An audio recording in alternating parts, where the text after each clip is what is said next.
قرآني في قلبي دوما يغمرني من فيض ضياء. بسم الله الرحمن الرحیم. السلام علیکم ورحمۃ اللہ وبرکاتہ. نحمدہ ونصلی علی رسولہ الکریم، اما بعد، فاعوذ باللہ من الشیطان الرجیم، بسم اللہ الرحمن الرحیم. رب اشرح لی صدری ویسر لی امری واحلل عقدۃ من لسانی یفقہوا قولی رب زدنی علما. سورہ یاسین کا آغاز ہم کرنے جا رہے ہیں. سورہ یاسین کا آغاز حروف مقطعات سے ہو رہا ہے. قرآن پاک کی 29 صورتوں کا آغاز حروف مقطعات سے ہوا ہے، جن میں سے 4 صورتوں کے نام بھی حروف مقطعات پر رکھے گئے ہیں. ان میں سے ایک سورۃ طٰہٰ جو اس سے قبل ہم نے پڑھی، سورہ یاسین، سورہ صاد اور سورہ قاف. تو ان 4 صورتوں کے نام جو ہیں حروف مقطعات پر ہی رکھے گئے ہیں. سورہ یاسین کا آغاز ہم کرتے ہیں. اعوذ باللہ من الشیطان الرجیم، بسم اللہ الرحمن الرحیم. یاسین، واو قسم ہے القرآن، قرآن کی، الحکیم حکمت والے. یہاں پر اللہ تبارک و تعالیٰ قرآن پاک کی قسم کھا رہے ہیں اور ساتھ اس کی صفت یعنی حکیم حکمت والا قرآن جو ہے بتا کر اللہ تعالیٰ اس کی قسم کھا رہے ہیں. قسم کا مقصد جو ہے کسی بات کا یقین دلانا ہوتا ہے، اور بعض اوقات جس چیز کی قسم کھائی جاتی ہے اس کی اہمیت بھی بتائی جاتی ہے اور اس کی سچائی بتانا مقصد ہوتا ہے. یہاں پر اللہ تبارک و تعالیٰ اپنے ہی کلام یعنی قرآن پاک کی قسم کھا رہے ہیں کہ یہ قرآن جو ہے الحکیم، جو حکمت سے بھرا ہوا ہے. تو یہاں پر حکیم سے مراد جو ہے یعنی اس کی ہر بات عقل و دانش پر مبنی ہے، انتہائی جو ہے یعنی یہ مکمل کلام ہے، نہ اس میں کوئی خطا ہے اور نہ کوئی بات اس کی عقل کے خلاف ہے اور نہ ہی کوئی بات کسی بھی طرح سے کسی کم درجہ کی ہے. حکیم کے ایک معنی یہ بھی ہو سکتا ہے کہ یہ قرآن جو ہے انتہائی محکم اور مضبوط ہے، یعنی اس کی آیات میں کسی بھی طرح کا کوئی اختلاف نہیں ہے. تو قرآن کی یہ صفت بیان کر کے اللہ تبارک و تعالیٰ یہاں پر قسم کھا رہے ہیں، یعنی اس کی سچائی اور اس کی حقانیت کو بیان کر رہے ہیں، اور ساتھ ہی قسم کھا کر اس کا جواب بھی دیا جا رہا ہے. جس بات کے لیے قسم کھائی جا رہی ہے وہ یہ کہ انکا، بے شک آپ، لا البتہ، من سے، المرسلین رسولوں میں سے ہیں، کہ اے نبی صلی اللہ علیہ وسلم البتہ آپ رسولوں میں سے ہیں. یعنی اللہ تبارک و تعالیٰ نے جو رسول مبعوث فرمائے ان میں سے ایک آپ بھی ہیں. سورہ چونکہ یہ مکی صورت ہے، مشرکین مکہ کی طرف سے طرح طرح کے الزامات کا سامنا تھا. وہ رسول اللہ صلی اللہ علیہ وسلم پر طرح طرح کے الزامات لگا رہے تھے، شکوک و شبہات کا اظہار کر رہے تھے. قرآن پاک کو آپ صلی اللہ علیہ وسلم پر نعوذ باللہ الزام لگاتے تھے کہ آپ نے خود گھڑ رکھا ہے. چنانچہ یہاں پر اللہ تبارک و تعالیٰ نے پہلے اس کلام کی قسم کھائی کہ یہ قرآن جس کے بارے میں تم شک کرتے ہو یہ حکمت سے بھرا کلام ہے، اور جہاں تک رسول اللہ صلی اللہ علیہ وسلم کی بات ہے تو وہ آپ بھی البتہ رسولوں میں سے ہیں. اور پھر اس کے بعد یہ بھی شک ہو سکتا ہے کہ آپ سچے راستے پر ہیں یا نہیں، تو اس بات کو بھی اللہ تعالیٰ نے واضح کر دیا کہ اعلیٰ صراط مستقیم، کہ آپ سیدھے راستے پر ہیں. تنزیلہ، نازل کیا ہوا، العزیز نہایت غالب، الرحیم رحم کرنے والے کی طرف سے ہے. یعنی یہاں پر اللہ تعالیٰ نے یہ بھی بتا دیا کہ جہاں تک رسول اللہ صلی اللہ علیہ وسلم کی بات ہے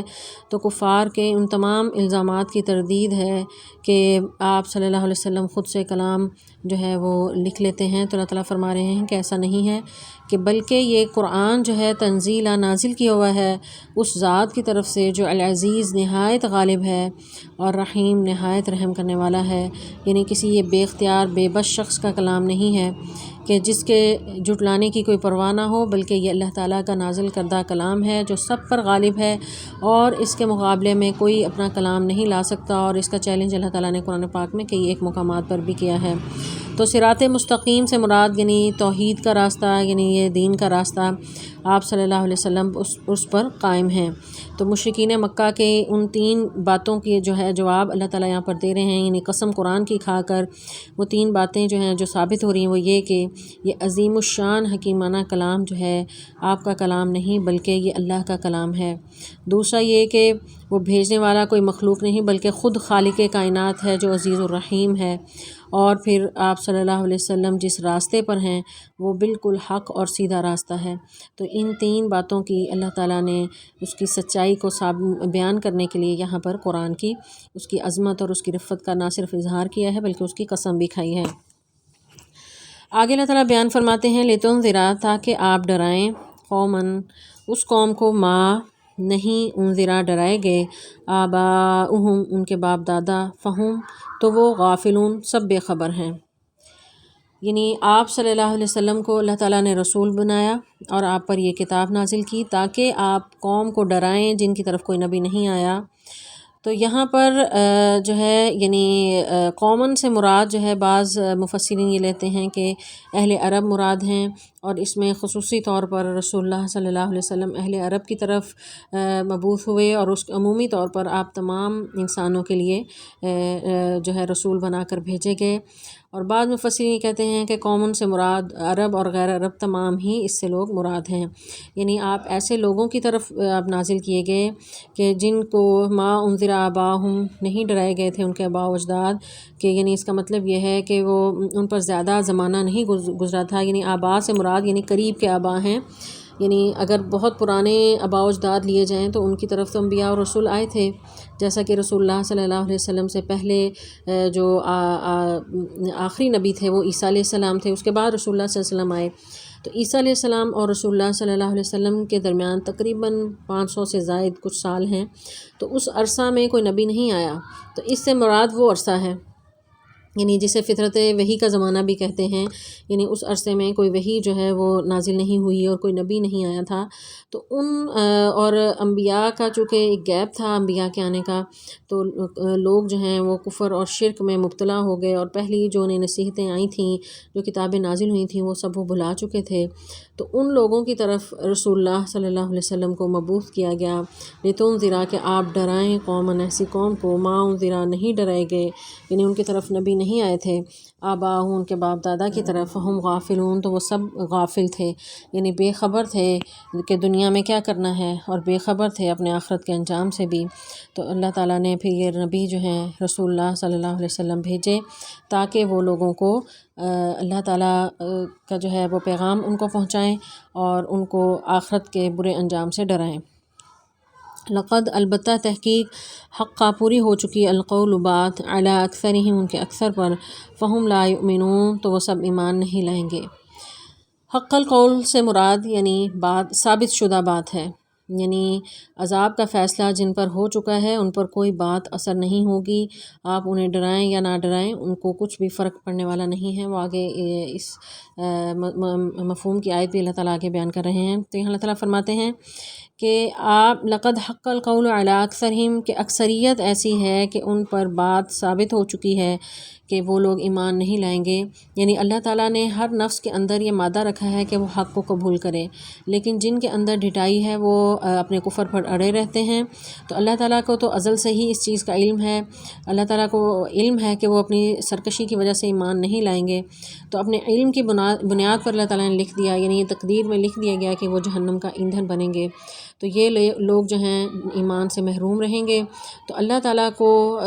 یہ معلوم تھا، اس لیے وہ جو تقدیر لکھی گئی تھی وہ حق بات جو ہے وہ ثابت ہو گئی کہ اکثریت ان میں سے ایمان نہیں لائیں گے۔ تو اس سے مراد یہ نہیں ہے کہ اللہ تعالیٰ نے جبراً انہیں ایمان سے روکا، تقدیر کا مطلب یہ نہیں ہے، بلکہ تقدیر یہ ہے کہ اللہ تعالیٰ نے لکھ دیا کہ اپنے علم کی بنیاد پر کہ یہ آئندہ آنے والے دنوں میں یہ شخص کیا کرے گا، باقی اختیار اس شخص کا ہے کہ وہ کون سا راستہ اختیار کرتا ہے، وہ سیدھے راستے پر چلتا ہے یا وہ غلط پر چلتا ہے۔ تو یہ مکمل طور پر اختیار اللہ تعالیٰ نے انسان کو دیا ہے۔ رسول اللہ صلی اللہ علیہ وسلم کو مبعوث کیا گیا کہ وہ لوگوں کو حق بات کی تعلیم دیں اور انہیں جو ہے یعنی اللہ تعالیٰ کا پیغام پہنچائیں اور صراط مستقیم پر چلانے کے لیے ان کی رہنمائی فرمائیں۔ لیکن جو لوگ آپ کی بات کو جھٹلاتے ہیں، اس کا انکار کرتے ہیں، تو ان پر حق بات جو ہے یعنی ان کا ذکر ہے یہاں پر کہ حق بات ان کے لیے جو ہے ثابت ہو چکی ہے اور اکثریت جو ہے وہ ایمان نہیں لائیں گے۔ ان کا پھر انجام کیا ہوگا؟ انا بے شک ہم نے ڈال دیے فی اعناقہم ان کی گردنوں میں، اعناق عنق کی جمع ہے، عنق کہتے ہیں گردن کو، تو ہم نے ڈال دیے ان کی گردوں میں اغلالن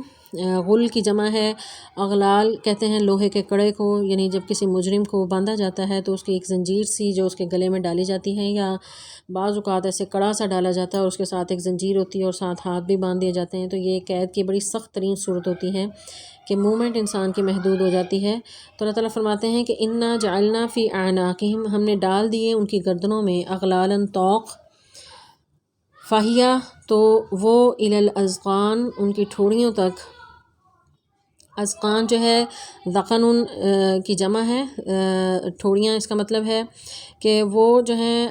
ان کی جو زنجیریں ہیں وہ ان کی ٹھوڑیوں تک ہیں، فہم تو لہٰذا وہ مقمحون، وہ سب سر اوپر کو جو ہیں وہ اٹھائے ہوئے ہیں، یعنی ایسی سخت انہیں یعنی سزا ملی ہے، ان کے گردنوں میں ایسے طوق ہیں کہ ان طوق کی وجہ سے وہ سر جھکا نہیں سکتے، یعنی گردن میں اگر کوئی کڑا ایسے بڑا سا کوئی ڈال دیا جائے لوہے کا کوئی خول سا، تو اس کی وجہ سے انسان نیچے کو سر نہیں جھکا سکتا۔ تو اب سر ان کے اوپر کی طرف اٹھے ہوئے ہیں، جس طرح جو ہے یعنی اونٹ اوپر کی طرف سر اٹھا لے اور اس کے لیے جھکنا مشکل ہو جاتا ہے، تو یہ کفار جو اپنے کفر پر اڑے ہوئے ہیں تو ان کو اللہ تعالیٰ نے یہ سزا دی ہے کہ ان کے گردنوں میں یہ طوق ایسے ڈال دیے ہیں کہ یہ ان کے چہرے اور آنکھیں اوپر کی طرف اٹھی ہوئی ہیں اور یہ نیچے نہ راستہ دیکھ سکتے ہیں، یعنی جو صراط مستقیم اللہ تعالیٰ نے نبی کے ذریعے بتایا ہے نہ اس راستے کو دیکھ سکتے ہیں۔ تو ایسے لوگوں کا پھر گڑھے میں گرنا جو ہے وہ یقینی ہے۔ اگر اس کو دنیاوی لحاظ سے دیکھا جائے تو دنیا میں اگر یہ بات نہیں مانیں گے، رسول کا انکار کریں گے، قرآن کو نہیں سمجھیں گے، تو ایسے لوگوں کے گردنوں میں اللہ تعالیٰ کفر کا طوق ڈالتے ہیں، اور کفر کا طوق آنے پر ان کی گردن جو ہے اس میں اکڑ آ جاتی ہے اور وہ تکبر سے بس اوپر ہی دیکھتے ہیں اور وہ نیچے جھکنا نہیں جانتے، تو ایسے لوگوں کے لیے تباہی ان کا مقدر ہوتی ہے۔ تو ایک مطلب یہ کہ ان کا یعنی آخرت میں انجام ایسا ہوگا کہ ان کی کیفیت اس وقت ایسی ہوگی کہ ان کے گردنوں میں طوق ہوں گے اور اس کی وجہ سے یہ نیچے جہنم کے گڑھوں کو دیکھ نہیں سکیں گے اور اس میں جا گریں گے۔ وجعلنا، اور ہم نے بنا دی من بین ایدیہم، ان کے ہاتھوں کے درمیان سے، سدن ایک دیوار، ومن خلفہم، اور ان کے پیچھے سے، سدن ایک دیوار، فاغشیناہم، تو ہم نے ڈھانک دیا انہیں، فہم تو وہ لا یبصرون، نہیں وہ دیکھ پاتے۔ تو ایک سزا تو یہ کہ ان کے گردنوں میں طوق جو پیچھے ہم نے پچھلی آیت میں پڑھی، اور دوسری یہ کہ ہم نے ان کے آگے اور ان کے پیچھے ایک دیوار بنا دی اور اس دیوار نے انہیں ڈھانپ لیا تو وہ نہیں دیکھ سکتے۔ یعنی دوسری صورت یہ ہے کہ اللہ تعالیٰ نے ایسے لوگوں کے جو کفر پر اڑے ہوئے ہیں، یعنی پچھلی آیت کو ہمیں ذہن میں رکھنا چاہیے کہ جن کا ذکر اللہ تعالیٰ نے پیچھے کیا تھا کہ ان پر حق القول بات ثابت ہو چکی ہے کہ اکثریت جو ہے ایمان نہیں لائیں گے، تو ان لوگوں کا انجام کیا ہے؟ ایک تو ان کے سر اوپر کو اٹھے ہوئے ہیں کہ گردنوں میں طوق ہیں اور اس کی وجہ سے وہ نیچے دیکھنے سے قاصر ہیں، دوسرا پھر یہ کہ ان کے آگے بھی اور پیچھے بھی ہر طرف سے دیوار ہے جس نے انہیں ڈھانپ لیا ہے اور وہ دیکھنے سے بھی قاصر ہیں۔ تو کفار جو اپنی عناد اور ہٹ دھرمی پر ڈٹے ہوئے ہیں، تو اللہ تعالیٰ نے ان کی جہالت اور عناد کی وجہ سے ان کا محاصرہ ایسے کیا ہے کہ باہر کی کوئی حق بات ان تک پہنچتی ہی نہیں۔ یعنی اگر دنیاوی لحاظ سے اس کو دیکھا جائے، ان دونوں آیات کو دیکھا جائے، تو کفر اور تکبر نے ان کی گردنوں میں سریا ایسا ڈالا کہ وہ جھکنا بھول گئے، کسی کی بات سننا جو ہے اس سے وہ صلاحیت ان سے چھین لی گئی، اور دوسرا یہ کہ حق بات اور ان کے یعنی کفر کے درمیان ایک دیوار حائل ہو گئی جس کی وجہ سے حق بات ان تک پہنچ ہی نہیں سکتی۔ تو اگر آخرت کے اعتبار سے دیکھا جائے تو آخرت میں ان کو سزا اس طرح ہوگی کہ گردن میں بھی طوق ہے، ہاتھ بھی بندھے ہوئے ہیں اور آگے پیچھے وہ آگ کی دیواریں ہیں جس نے انہیں ڈھانپ رکھا ہے، فَهُمْ لَا يُبْصِرُونَ، وہ کچھ بھی نہیں دیکھ پاتے۔ وَسَوَاءٌ، اور برابر ہے، علیہم ان پر، أَنذَرْتَهُمْ، آپ انہیں ڈرائیں، ام یا لم نہ تنذرہم، انہیں ڈرائیں، لا یؤمنون، وہ ایمان نہیں لائیں گے۔ تو ان کے لیے برابر ہے کہ آپ انہیں ڈرائیں یا نہ ڈرائیں، تو ان پر تو مہر لگی ہوئی ہے اور ان لوگوں نے ماننا نہیں ہے، تو ایسے لوگوں کو سمجھانا، تبلیغ کرنا جو ہے وہ اس کا اثر نہیں ہوگا، لیکن اس کا یہ مطلب نہیں ہے کہ انہیں سمجھایا نہ جائے یا تبلیغ نہ کی جائے۔ جو رسول ہے اور جو پیغام پہنچانے والا ہے اس کی ذمہ داری ہے کہ وہ حق بات ہر شخص تک پہنچائے. آگے اس کی مرضی ہے کیونکہ اس نے اس کی حجت اس پر تمام کرنی ہے. اللہ تعالیٰ نے بھی رسول اسی لیے بھیجے کہ وہ تمام لوگوں تک اللہ کا پیغام پہنچا دیں، اور جو مان لے گا اس کا جو ہے اس کے لیے اللہ تعالیٰ کی طرف سے انعامات ہیں، اور جو نہیں مانے گا اس پر حجت تمام ہو جائے گی کہ بات پہنچی تھی لیکن اس نے نہیں مانا. تو اب کوئی یعنی وہ ایکسکیوز نہیں اللہ کے سامنے کر سکے گا کہ مجھے سمجھ نہیں آئی، مجھے کسی نے بات پہنچائی نہیں، یا ہم تک کوئی رسول نہیں آیا. تو اللہ تعالیٰ نے ہر قوم کی طرف رسول بھیجا، اور ہر ایک کی رہنمائی کے لیے اللہ تعالیٰ نے جو ہے وہ پورا سامان اس کا انتظام کیا. تو اب جو نہیں مانتا تو ان کو جو ہے اللہ تعالیٰ اس قسم کی سزا جو ہے وہ عذاب انہیں دیں گے. تو اللہ تعالیٰ یہ بتا رہے ہیں کہ سواء علیہم، آپ پر برابر ہے، آپ انہیں ڈرائیں یا نہ ڈرائیں، وہ لوگ ایمان نہیں لائیں گے. تو اسی مفہوم کی آیت سورہ بقرہ کی آیت نمبر 6 اس سے پہلے بھی ہم نے پڑھی کہ اس میں بھی اللہ تعالیٰ نے فرمایا کہ جو کافر لوگ ہیں وہ لوگ نہیں مانیں گے، آپ کا ڈرانا نہ ڈرانا ان کے لیے ایک برابر ہے. یعنی وہ اپنے کفر اور شرک پر ایسے بضد ہیں کہ آپ کی تبلیغ ان پر اثر نہیں کرے گی. تو ایسے لوگوں سے بھی آپ کا سابقہ پڑے گا. تو رسول اللہ صلی اللہ علیہ وسلم کو اس حوالے سے تیار کیا جا رہا ہے کہ ایسے لوگوں کے ساتھ آپ کا سامنا ہوگا جو اپنی ڈھٹائی میں ایسے پختہ ہیں کہ وہ کبھی بھی آپ کی بات نہیں مانیں گے. تو آپ نے ان کو دیکھ کر اپنا دل ہلکا نہیں کرنا اور آپ پریشان نہیں ہونا، بلکہ آپ نے اپنے مشن کو جاری رکھنا ہے، اور جو حق بات کو پہنچانے کا کام ہے اور اس قرآن کا پیغام آگے پہنچانے کا کام ہے وہ آپ نے جاری رکھنا ہے. اللہ تعالیٰ سے دعا ہے کہ اللہ تعالیٰ ہمیں قرآن پاک کا صحیح فہم عطا فرمائے اور اس پر عمل کرنے کی توفیق عطا فرمائے. والسلام علیکم ورحمۃ اللہ وبرکاتہ.